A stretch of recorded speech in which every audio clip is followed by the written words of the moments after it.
দর্শক, এই মুহূর্তে কেরানীগঞ্জে কেন্দ্রীয় কারাগারের সামনে আছেন আমাদের সহকর্মী ফজলে রাব্বি। সরাসরি তার সঙ্গে কথা বলছি। রাব্বি, সাবেক স্বরাষ্ট্র প্রতিমন্ত্রী লুৎফুজ্জামান বাবরের কারামুক্তির কাগজ কি পৌঁছেছে? সেখানকার পরিস্থিতি কেমন দেখছেন? 10টা অস্ত্র মামলায় যে বহুল আলোচিত যে মামলা ছিল, এই মামলার কিন্তু আজকে খালাস পেয়েছে সাবেক স্বরাষ্ট্র প্রতিমন্ত্রী লুৎফুজ্জামান বাবর। তার এই মুক্তির পর, তার এই যে খালাস পর যে রায় হলো, এই রায়ের মধ্য দিয়ে কিন্তু মূলত তিনি আর তার যে কোনো ধরনের যে আইনি যে জটিলতা তার সেগুলো কিন্তু এখন আর নেই। সে এখন থেকে আসলে কিন্তু মুক্তি পেতে পারে। কিন্তু যে জটিলতা তৈরি হয়েছে সেটা হচ্ছে যে যেহেতু চিটাগাংয়ে আদালতে এটা রায় হয়েছে, যার ফলে এখন পর্যন্ত কিন্তু আসলে কাগজ এসে পৌঁছায়নি। এখন পর্যন্ত এখানকার পরিবেশ দেখা যাচ্ছে মোটামুটি শান্ত আছে।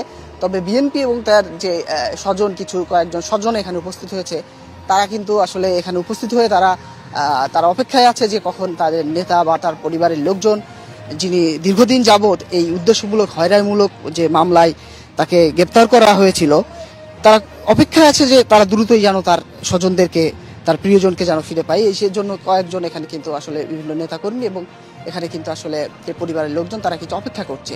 তো এখানকার সর্বশেষ অবস্থা যদি আমি জানাই, মোটামুটি শান্ত পরিবেশ এখন পর্যন্ত।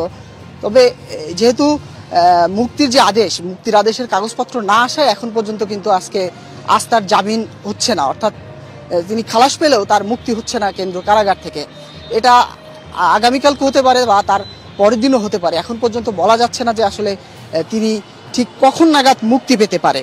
তো এছাড়াও তার আইনজীবীরা কিন্তু আসলে জানিয়েছে যে দ্রুত সময়ের মধ্যেই কিন্তু তার মুক্তি পাবেন কেন্দ্রীয় কারাগার থেকে, এমনটা তার আইনজীবীরা জানাচ্ছে।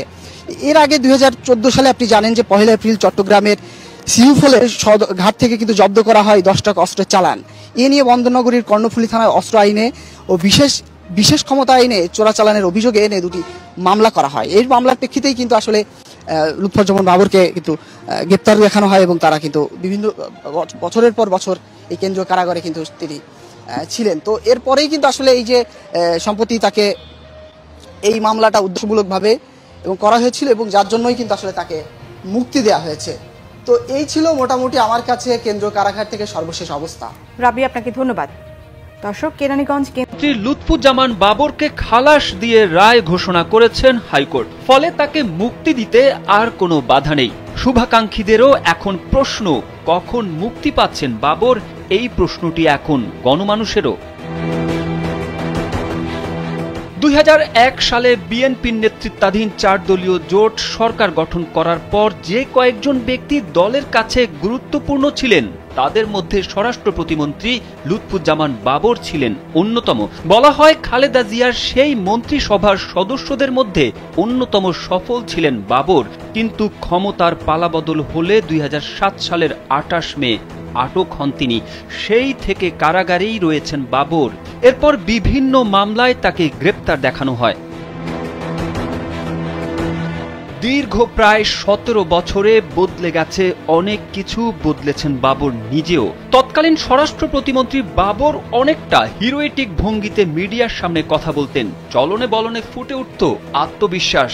কিন্তু সময়ের পরিক্রমায় তার চেহারায় এসেছে বয়সের ছাপ, চুলদাড়িও পেকেছে। বিভিন্ন সময় খবরের শিরোনামেও দেখা গেছে জেলখানায় নামাজ ও কোরআন তেলাওয়াত করে সময় কাটান তিনি। আওয়ামী লীগ সরকারের সময়ে বাবরের মুক্তির আশাই ছেড়ে দিয়েছিল তার শুভাকাঙ্ক্ষীরা।